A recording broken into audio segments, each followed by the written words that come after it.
So, good morning, good afternoon, good evening, wherever you are.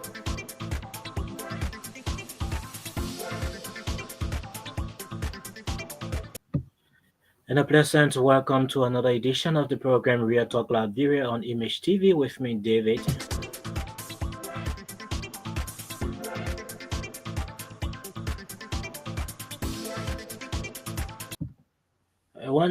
Real Talk Liberia is a 1 hour interactive program brought to you on Image TV.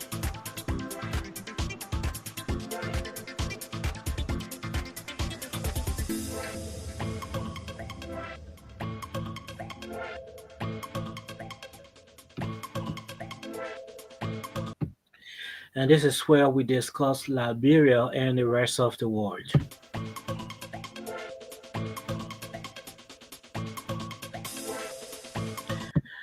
We take a look at trending issues happening within our country, Liberia.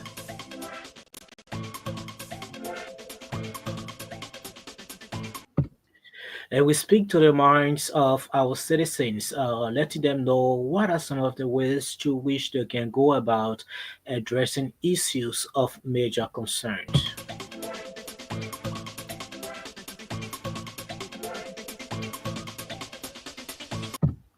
So wherever you are, however you're following this platform, I just hope that you are good in health and with a sound mind.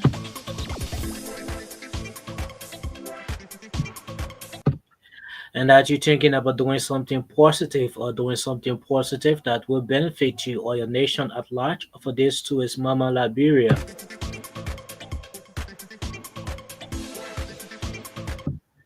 And all we need are positive thinkers, people with positive thinking that can indeed move our nation forward.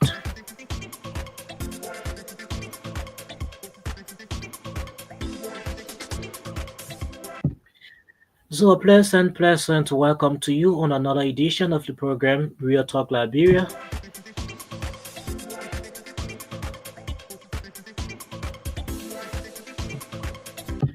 And we have a lot of training issues that we are going to be taking a look at today. So we just ask that you stay tuned.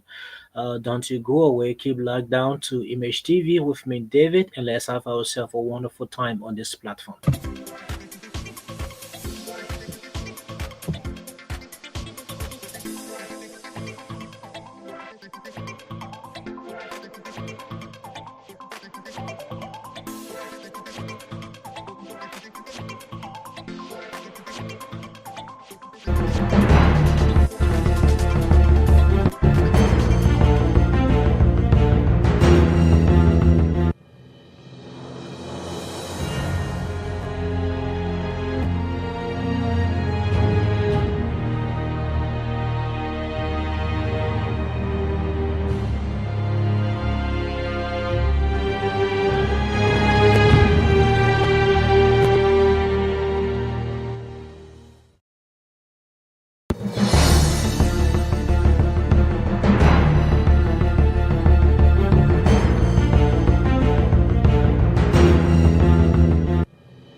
You wanna come, wanna feel, young girl.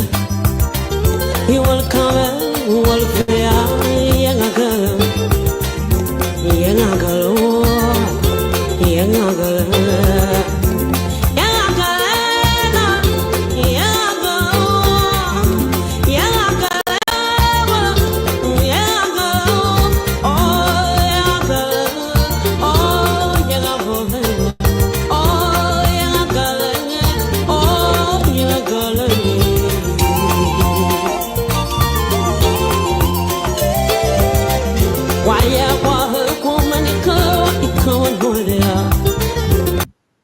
All right, and so that is from the lady Princess Fatu Giflo on this edition of the program Real Talk Liberia, and she's gonna be blessing our hearts on this entire edition of this program, and she called this one Ona More.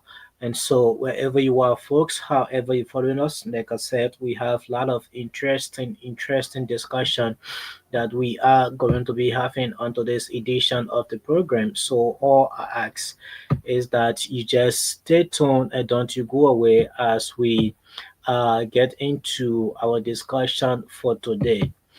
Now, there are a lot of things happening within our country. There are a lot of things happening within our society, and the best we can do is to talk about it. The best we can do is to bring it to your attention because that is exactly what we are here for, to inform you about issues, about happenings within the country. So there are a lot of training issues that we are going to be talking about on today's edition of the program. So all I'll ask is that you take a look, you take a watch, you help us in your own way to contribute towards this platform growing, which is by either leaving a comment, by sharing, by inviting others to join us on this edition of the program. So today we're going to be looking at government and accountability. We're also going to be looking at legal accountability and the political drama that is happening in the country. And we will also take a look at the economic oversight and the Senate outreach. We will also take a look at the immigration, the law, and how they are protecting local jobs within our country. So, like I said, there are a lot of interesting things that we are going to be looking at, and I just ask that you stay tuned and that you keep following us and help us to build a platform up in whatever way you can. So this is Real Talk Liberia. This is where we cut through the noise, and this is where we talk real issues. This is where we talk issues that are shaping our nation. Well, I'm David, your host, and today's episode of the program, we are looking at power, policy, people, and the people, and Liberia's accountability test. What we are seeing in our country now, we will consider it as a test to Liberia accountability. That is our government keeping their word, our government staying true to their promises, and our government being able to do what it is that they have promised, what it is that they have said to their people that they were going to do. So we consider this process, these things that we are seeing happening in our country now, we consider it as a test to Liberia, and we are hoping and praying that this will not just be the end, and it will not just be only the case where only one group of people are being targeted. We expect to see this going through every nook and crown of this country because the issue of corruption is getting on the rise. The issue of corruption is a major concern to both the citizens and that of the government, and so there is a need that more steps be taken. So we hope that this process that I've started, it will continue. We hope that this process that I've started will not just be for some time, because we know most of the time in Liberia, when we see these things happening, they only happen 1 2 weeks, 1 2 months, and after that, everything come to a standstill, and we no longer hear about them. But as we have seen it starting, we just hope that the government will keep on doing what they are doing to bring stability to the country, to bring accountability to the country, and to observe and tackle the issue of corruption, because that is one of the major things that is killing our country. That is one of the major things that is keeping our country down. So we hope that the government do more, and we hope that the citizens themselves contribute towards the process, because this cannot only be the government.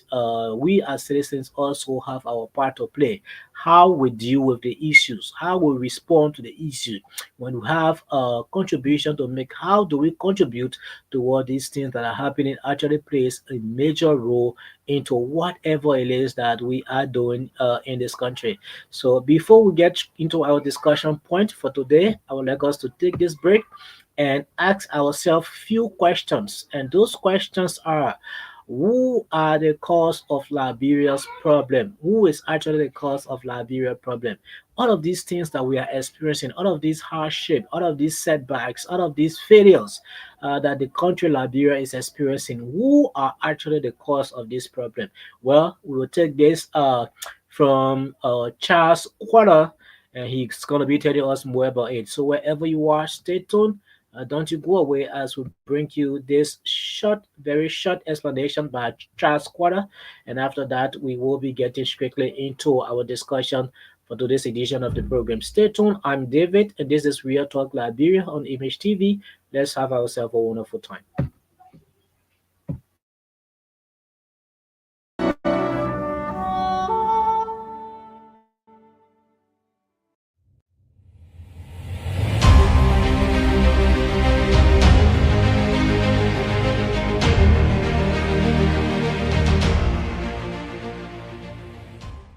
Today we will be answering the questions many people ask on a daily basis. And that question is, who are the cause of our problem in Liberia? Who are those that are causing our problem in Liberia? So I took my own time, did some writing, and I cataloged, but I did select few groups that are responsible of our problem in this country, or people who are causing us more harm instead of them doing good for us as Liberians. And that's why Mama Liberia cry every day. The first of it, we will look at our parents. We said our parents are the first group of people who causing a problem. The lack of training their children, the lack of disciplining their children, the lack of proper parental care to their children is causing a 10% of the problem in Liberia. What do I mean by that? They say the lack of our parents doing proper upbringing, training the child at home, is cardinal. Many parents compromise the training of the child in the name of love, in the name of they like the child, in the name of he's my only child or she's my only daughter, and they compromise the training aspect. They leave the child to live anyhow they feel like. Fail to know that this child will grow up and move into the larger society. Then the child become a problem. So the parents, when you fail to train their child to be honest, when you fail to train your child to be loyal about it, when you fail to train the child to be disciplined, when you fail to train the child to obey rules and regulations that govern the country or the law, which is the constitution, you cause a 10% of the problem that is occurring in Liberia. Because the fact remains that every single person you see out there, that they are acting the way they act, they came from a home. They should have some parental care, some parental guidance. Don't get me wrong. I do agree that we have some level of environmental effect or environmental interference into our life. That somebody to do a job site, let's assume somebody move into the military. You see all the military guys are very strong and everything they are exercising, they're going to change their lifestyle and get into exercise activities. Fine. But the environment has an effect on the life of somebody, both negatively and positively. Your job site. If you are working as an honorable, you're working in the House of Legislature, you realize that your ways of talking, your ways of dressing going to change based on that environment you find yourself in. But if the parents, if you got that parental care, you got that parental training, you got that discipline from your house, when you move into the lighter society, it's going to govern you. You will live by that training you got from your parents. That's what I'm saying. Our parents cause us 10% problem in this country. 10%. So all the situation, all the problem we're facing, this lawmaker insulting this lawmaker, this child is in a ghetto, this person is here, it is because of our parents. Let's take a look at our brothers and sisters out there in the street or in the ghettos that we refer to them as Zogo. That's just a choice of word. They become Zogo because of the love and care and how well their parents took care of them. They kind of love the parents gave them. They did not utilize that opportunity and they went offhand. Today, they become liability in the society and they're causing more chaos, more problem. You will just use nuclear case scenario as an example and see how well these brothers and sisters out there call themselves Zogo, the kind of problem they are causing for us. The next group that I want us to look at that cause huge portion of the problem causing this country is our lawmakers, the legislative branch of government. They have the responsibility to make laws for you and I, but they fail us. They have the responsibility to scrutinize a presidential appointee, but they fail us. The lawmakers of our country should be a servant. They should be serving us, but they also fail us. Instead of them serving us, they want us to serve them. They fail us. They should be in a position that when the president make appointment, they should be able to critically analyze these appointees from the president, the person profile. They should critically look at this person, not just on an educational basis, their character, that will make them to be a good person in government. But guess what? Our lawmakers will sit in the House of Representatives or the House of Senate. Instead of them making laws in the interest of our nation, they make noise. They make noise. They fight among themselves. They insult themselves. These things are causing a problem in our country. They are not making laws that will protect our nation. They are not making laws that will benefit the citizen. They are not making laws that will bring investors in this country. But everything they do on a Tuesday and a Thursday is causing us more harm, making investors to even be afraid to come in this country. And guess what? They cause of 50%. 50% of our problem in this country. So 50% of that problem is caused by the lawmakers. 50%, I repeat. Both the Senate, the House of the Senate, and the House of Representatives, they cause a 50% problem in this country. They are not making law to govern us. The lawmakers have the responsibility that when they make laws, the police should work according to that law. The lawmakers have the responsibility that when they make law, no one else should come over and argue the law. The law should be argued among the lawmakers and also the House of Senate. But they fail us in those places. So there is no also, they cause a 50% problem. Of all the problem that we're facing, the lawmaker cause of 50% of that problem. Or they contribute 50% of the problem we face in our country. The next group we should be looking at is the law enforcer, the police, the immigration, the security apparatus. The security apparatus have reduced themselves to nothing more than accepting bribery. They cause 10% of the problem we face. When a law enforcer make an arrest Every single thing that they call for is just money. How will you arrest a hardcore criminal? Instead of you enforcing the law, or instead of you implementing the law, what the law says, what is written on paper, and you are requesting for something in return to release this hardcore criminal. Go visit South Beach. People who are not to be in prison are the ones that are in prison. But people who are to be in prison are out here. Look at the cases of criminals all over. Look at how many taxis fly in our streets with our license plates. Look at so many ritualistic killings, so many unreasonable killings just going on in the country. Our security apparatus cannot push to make an arrest. But everything they do, they go after what you get for me. So out of the 100% problem we are facing in the country, the security apparatus costs us 10%. So they are also equal to our parents. They cost us 10% of that problem. Then look at the judiciary branch, the court system. The court system is also corrupt. The court system is corrupt.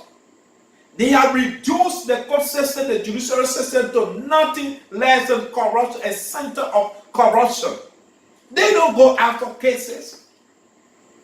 They only come after people. And that's why I remember someone said before then, there's no place for a poor man.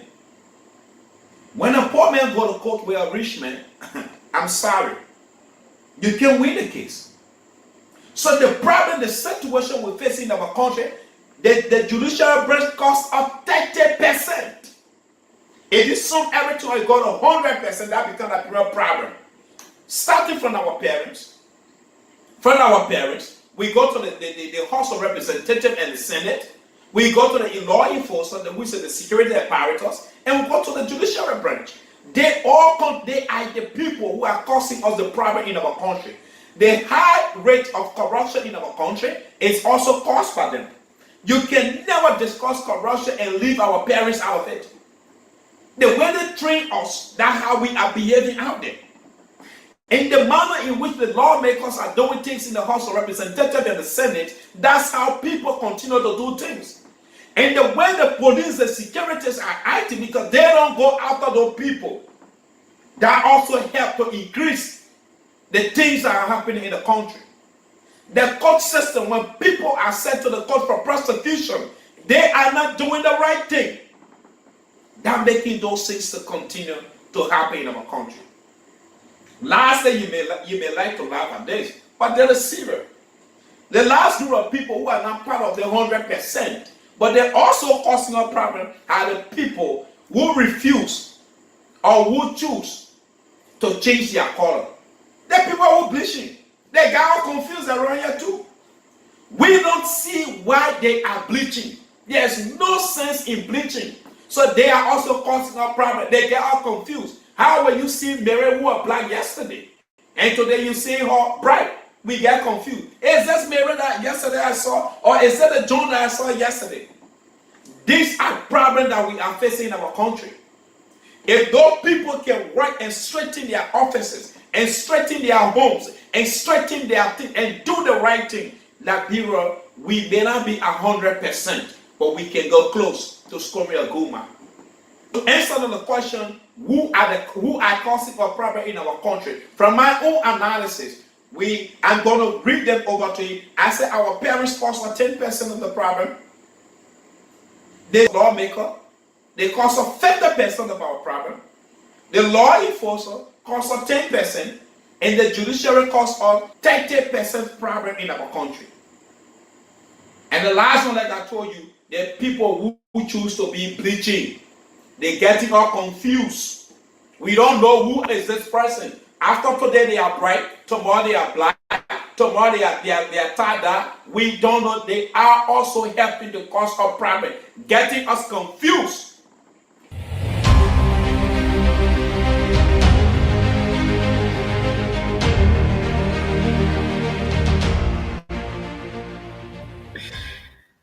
All right, and so yes, indeed, you just listened to it there from Charles caller, and he's saying that, well, our lawmakers, those people who we stood in the line for to put them into those positions to go out in government and represent us, they are the cause of 50% of Liberia problem. Can you imagine that? He's saying that the lawmakers are the cause of 50% of Liberia's problem. And then you have the parents who are 10% the cause. You have other people in government, including those who you call the Zogo, the disadvantaged youth, who he also refers to as they also being cause of our problems. And then the last group of people he talked about kind of sound funny, which is those who are found in the habit of bleaching their skin. He said, though they are not in the 100%, but some kind of way they are the cause of Liberia's problem too, because they are confusing people around here. And so that's it on Real Talk Liberia with me, David. And like I said, we have a lot of interesting things that we are going to be looking at. And it is about time now that we get into our discussion for today. Now, if you just joined us, a pleasant welcome. This is Real Talk Liberia. This is where we cut through the noise. We talk about the real issues that are shaping our nation. Well, I am your host, David, and on today's episode of the program, Real Talk Liberia, we are looking at power, policies, and people. And we are also looking at Liberia's accountability test. Why are we saying this? Because all that we are seeing in the country now, we consider it as a test to the country. We consider it as a means of testing the strength of the country to see as to whether we as Liberians are actually ready for all of the things that we keep calling for each and every day. Every morning we wake up, we call for accountability. Every morning we wake up, we call for war crimes code. Every morning we wake up, we call for people to be held accountable. And now we are seeing some of these things happening. So this is a test to our course that we have been making, and we are now to see as to whether we as Liberians we are ready for this. And so what we have noticed, which has to do with the suspension of the highest level of government officials to international breakthroughs and heartbreaking losses. This week in Liberia has actually been intense and an important one for the country. This will be remembered. This will actually be remembered in the country. So I would like firstly for us to start with a powerful message from the executive mansion where President Joseph Yuman Bwaka suspended Arthur S. Massaquoi, the Director General of the Bureau of State Enterprises. Why? On allegations of financial misconduct. And the Liberia Anti-Corruption Commission has also opened an investigation. They opened an investigation, and Massaquoi has been ordered to hand over all government properties. What does this mean for the country? What does this mean for the citizens? What does this mean in the fight for accountability and against corruption? Well, it sends a signal.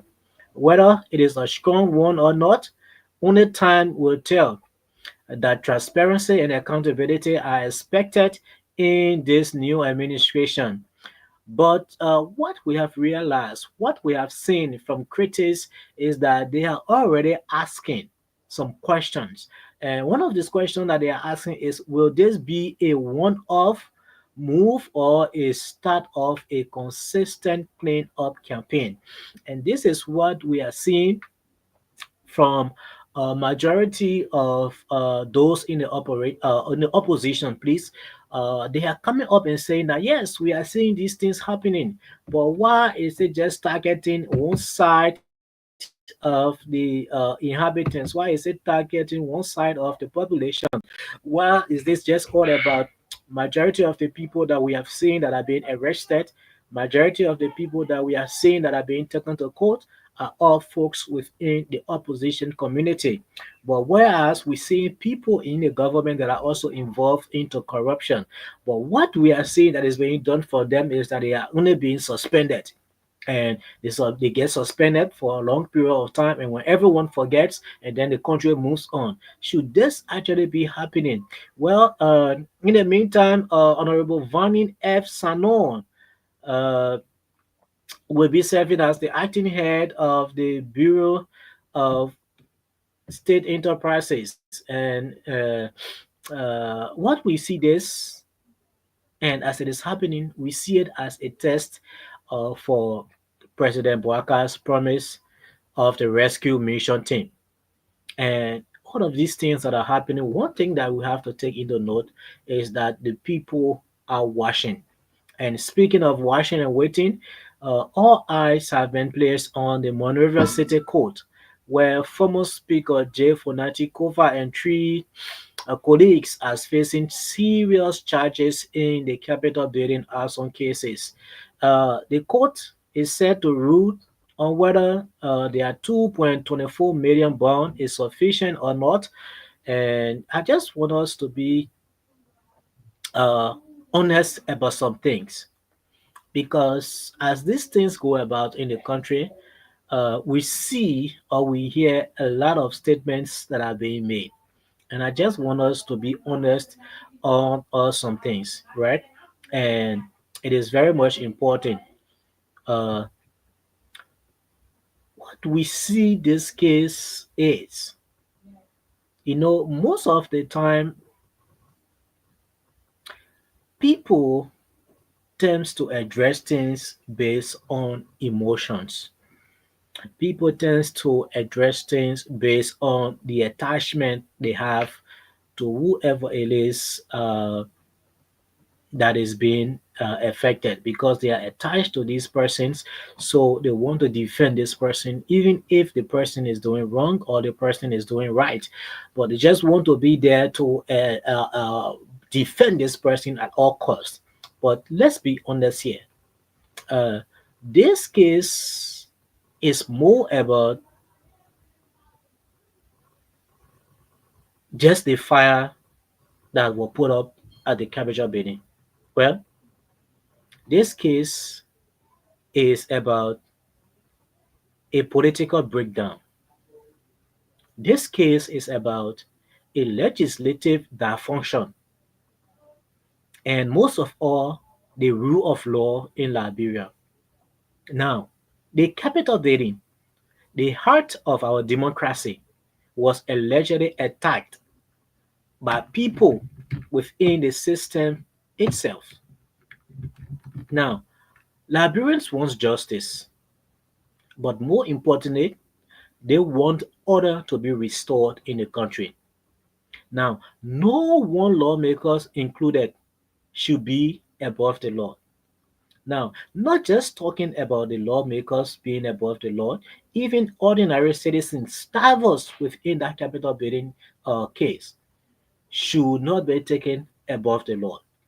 But what we are seeing in this case is quite different. We will all take note that there are two groups of people involved into this whole capital building arson case. One has to do with some starvers of the alleged perpetrator and the lawmakers themselves.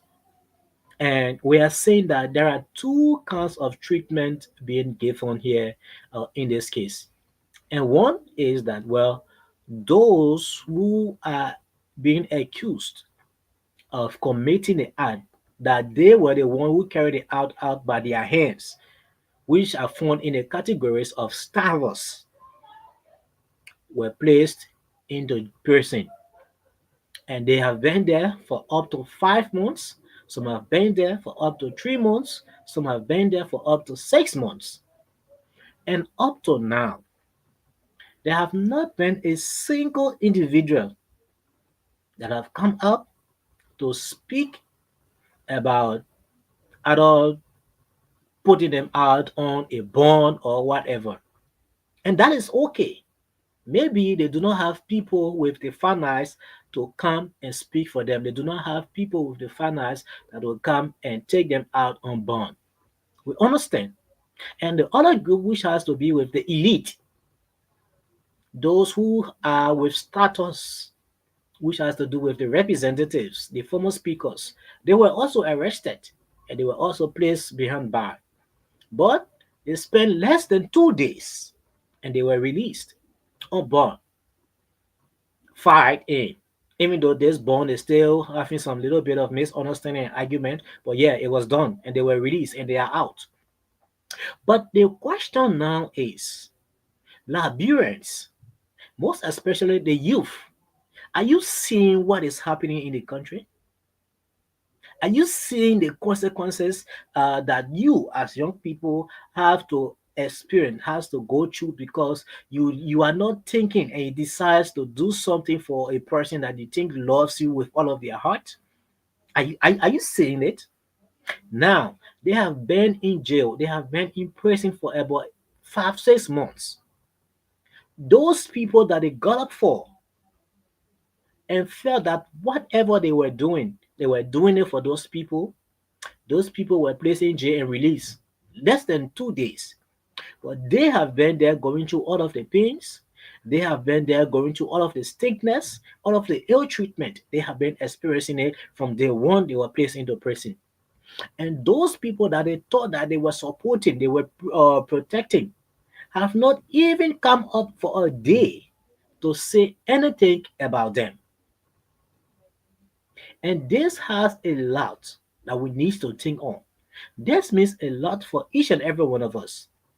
At times, we get up and we put all of our support, all of our trust, even our life on the line for politicians, not knowing that they are only there to use us to gain whatever it is that they want to gain. And when problem comes, we be the one to go through all of the punishment. We be the one to bear all of the pains while they are there sitting and doing nothing and being free, passing around. And this is the case of the guys there at the Sub Beach prison. They have been there for a longer period of time. No one. And the most frustrating part is we have some so-called civil society organizations in this country. And the day that those lawmakers were placed behind bars, those civil society organizations came out in their numbers, running from place to place, organizing protests, causing unrest because according to them, lawmakers were placed behind bars. But those ordinary citizens that have been behind bars for this long period of time, we have not seen a single civil society grouping coming up to say something about them, about their health, about their well-being, about even trying to say, well, as a civil society organization, we are reaching certain amount to stand the bond of those individuals. They do not care about it. They have not spoken a single word about the well-being of those guys behind prison. But the moment lawmakers were placed behind bars, they were all over yelling and jumping up and calling for a government withholding, government targeting civil society organizations that we call civil society organizations in this country. I mean, should this be the case of Liberia, where the only time we come up to speak, the only time we come out to talk about issues is when those issues are affecting us or affecting people that are close to us? Is this how we should go about it? Most especially to our civil society organizations. If it has to do with people that are supporting our movements, if it has to do with people that are giving us $5 or $10 to keep our institution running, we will rise up. We'll come up with all of the placards, with all of the talks, and say all kinds of things. But when it happens to the ordinary people, we sit and say nothing about it. Is this where Liberia is heading? That we only care for people that are in high classes, people that are elite, but we do not focus on the common man, what they are going through, what they are experiencing. We do not care about it. Is this where Liberia is headed? Is this what we should be doing as a country? Civil society groupings. I mean, is this what you guys signed up for? Is this what you guys supposed to be doing? Well, this is something that we need to take a look at. We need to take a look at. And there is a need that we start to take actions now as to how we want Liberia to go, how we want Liberia to move.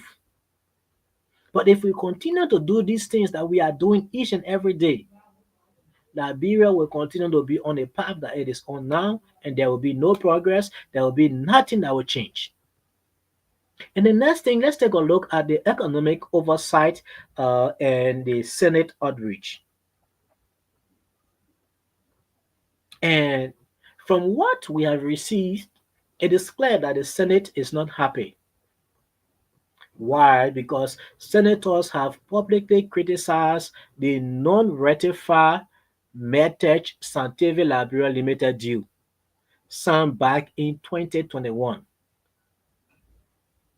And this came about in a GAC report where it revealed that the Liberia Revenue Authority failed to remit over 6.7 million in government revenue collected from 20% fee tied to that agreement.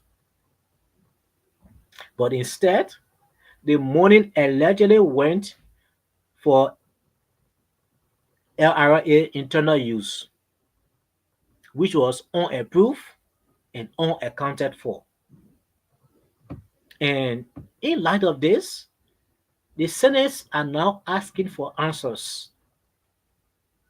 And Liberians also want to know how government agency can operate with such loose financial practices without facing consequences. How? How can this happen? And citizens are now calling on the government, and like what the citizens are also asking for answers. How did this happen? How did the LRA collected this money, and what did they use it for? Because they are not seeing any account of the money. All they are just hearing is that, well, this money was used for uh, internal purposes. What are some of those internal purposes that that money was used for? Is the question now that is being asked by the House of Senate and some Liberians. Now, what we have to understand in this country is that corruption is not just about theft. Corruption is also about the trust people put in their government. And once that trust is gone, everything starts to crumble. And this is something that we need to understand. This is something that we need to be aware of. If someone put their trust in you and they look up to you for direction, and all of a sudden they start to see you doing things that are not right, and the moment they lose that trust for you, every other thing you do becomes nothing to them, and they lose every trust they have in you. So if these things starts to happen, if citizens starts to hear acts of corruption being carried out each and every day within the government. Every morning they wake up, this other ministry has misappropriated fund, this other ministry have mismanaged fund, this other agency has transferred fund unauthorized, and all those things starts to happen. We come at a point where people starts to see and think that, well, this government is not doing what is expected of them. This government is not performing as we expected them to. This government is not doing what they should be doing. We are hearing acts of corruption each and every day. That starts to play on the minds of those that have voted for you. And it starts to see you as a betrayer to them.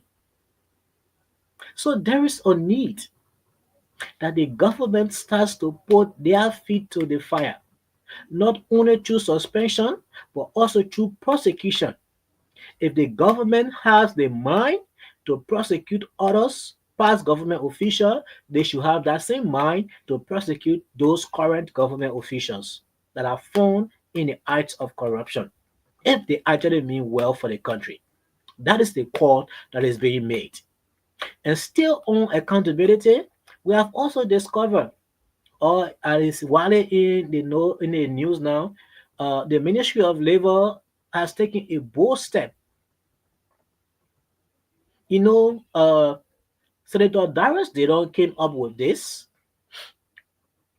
and we started to hear a whole lot of things coming. People came and said, oh, how Senator Dillon was fighting to gain popularity because of 2029. 2029, we're not even around here yet. Anything people do now, people are only thinking about 2029. And a whole lot of saying came. And even civil society organization again came out and started to make threats against Senator Dillon, threatening to protest against him, threatening to attack him if he continued to put pressure on the labor ministry. Now, the labor ministry is now announcing that they have revoked 19 foreign work permits. 19 foreign work permits. Though it's small, though it is not enough, but we consider it as a start. And we also see that the issue raised by Senator Dillon was genuine. But because people always think about politics and everything they want to make it as politics, they never saw what he was seeing. And so they started to attack him. Now the same labor ministry is coming up and telling us that they have revoked 19 foreign work permits. The same thing that this senator was calling for, and people saw it as being wrong. Now, why are they revoking this work permit? It's because, according to them, these permits were fraudulently acquired, or they were also used to employ people outside of their assigned role. And so, we consider this as a big move, especially as Liberians continue to call for job opportunity and economic justice. We expect more of this to happen. We expect to see most of this happening. Because if Liberia should get on a right track, Liberians needs to benefit from their country's covers.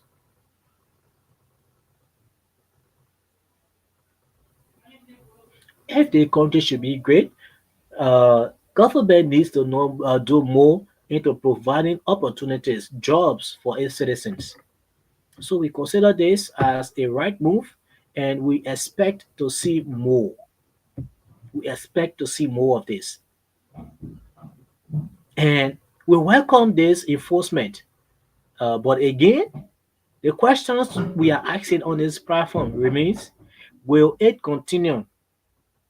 Will those responsible be punished, or will they be protected? Now, what we have realized in our country, what we see is that majority of these things, majority of the actions that are being taken by governments or by individuals are just all to charade, to make people to see them and say, yes, this institution is working, this government entity is working, this person is working. But after they have done the first step, the second step, 2, 3 months later, we see everything die down. If there are people that needed to be prosecuted, they are not being prosecuted. If there are people who needed to be sent to jail, they are not being sent to jail. If there are people who needs to be dismissed, they are not being dismissed. If there are people who needs to be deported, they are not being deported. So the question remains: will this continue, or will we put a stop to it? Will people that are involved into corruption be prosecuted, or will they be protected? Or will they be protected?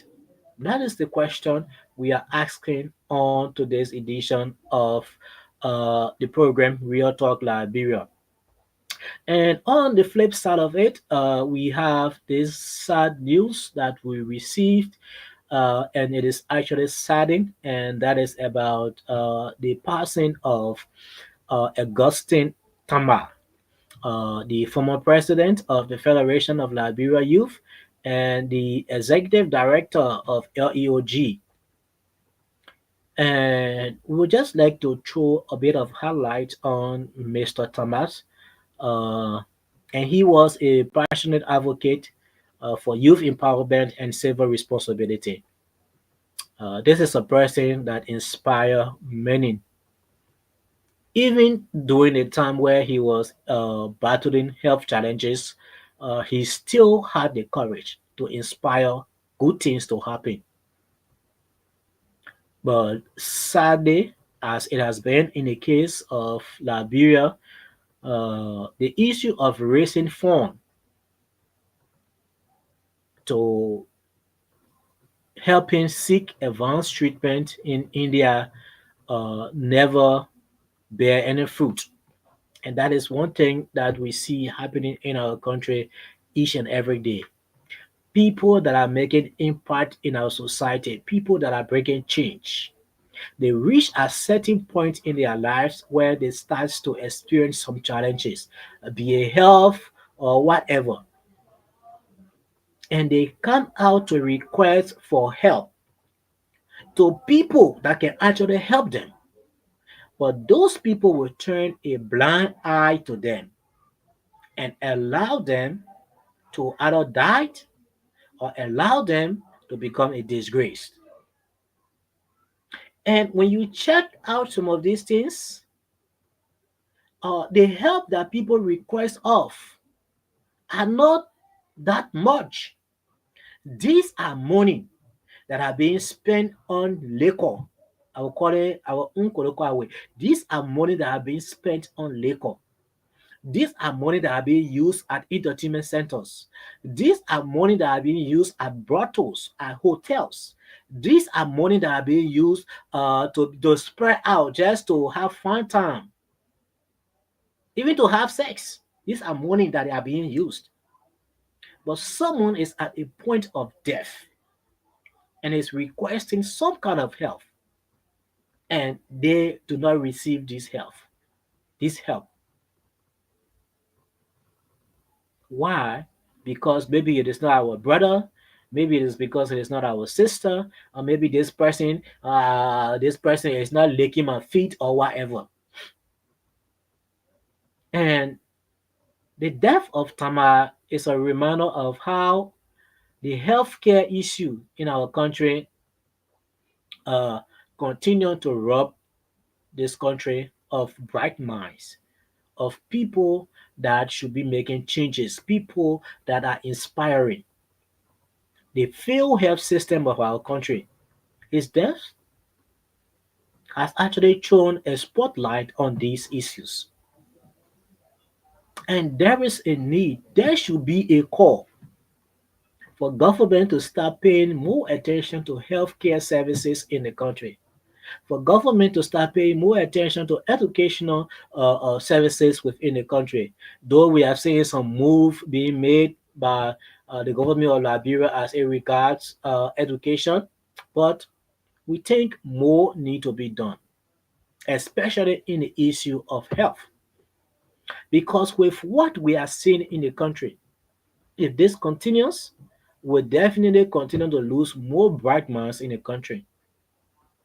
Because if our health system is not equipped to be able to address these health issues that we are experiencing, it definitely means that we have more death that will start coming than those that will be living. So there is a need that the government start to put more attention on the issue of health service delivery in the country. Well, folks, on this slide, we will take this break. That is to bring in the lady Princess Fatu Gayflow once again. And after which, we will be taking a break on this edition of the program. So wherever you are, a pleasant welcome to you. This is the weekend edition of the program Real Talk Liberia, where we look at trending issues within the country. So stay tuned, don't you go away, and let's have ourselves a wonderful time as we bring in Princess Fatu Gayflow on this program. Stay tuned.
All right, okay, and so folks, a pleasant welcome back to the program Real Talk Liberia on Image TV with me, David Siwalu, and I am your regular presenter. This program comes away 11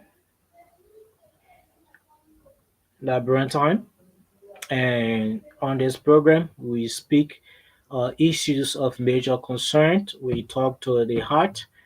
We speak about issues that are affecting our country. This program, we cut through the noise and we talk about real issues that are actually shaping our nation. And so, wherever you are, however you have joined this platform, I just hope that you are good in health and that you are with a sound mind and that you are thinking about doing something positive or doing something positive that will benefit you or Liberia at large. And so, folks, on this slide, as we come to the close of this program, I would like us to take a look at this, and that is all that is happening in the country, all that we are seeing happening in the country, all that we are experiencing. What does it all tell us? What is this saying to us? And from us, and I will say, well, this tells us that Liberia is at a crossroad. Liberia is at a crossroad. This is where we are witnessing movements in governance. This is where we are witnessing movements in law. This is where we are witnessing movements in the environment and youth development, but also deep fracture in trust, in system, and in leadership. So, though these efforts are being made, there are more to be done to get the citizens' trust in the system, to get the citizens' trust in the leadership. So, though we appreciate what is happening, but we look forward to the government doing more to make the country a better one. Why? Because we can no longer sit back and wait. Citizens must be informed about government working. Citizens must also be in the form to ask questions, which is the hard questions. Citizens should also be ready and prepared to hold power to account. And on the part of the government must begin to lead with integrity, not just speeches. Not every day we hear people come and say this and say that and say this, but government now needs to start leading with example. Government now needs to start leading with action and not just coming and just saying and saying and saying. If these are being done, definitely Liberia will become the Liberia that we want. And this is the Liberia we are all trying to build. So the best way we can do it is to put our hands together and build this Liberia. And so, folks, on this slide, if you are just joining us, I would like to say a pleasant welcome. And this is actually where we will come to an end of this program. I would like to say many thanks to all of you that have followed this broadcast. We ask you to keep following Image TV. And you have been listening to Real Talk Liberia, and this is where truth meets courage. I am your host, David, and I'll ask you to join us next time, which will be tomorrow. But until then, stay loud, stay bold, and stay real to yourself and your country because, above all, country comes first. Stay tuned to more programs to come on Image TV and do have yourself a wonderful time. Bye bye from my end.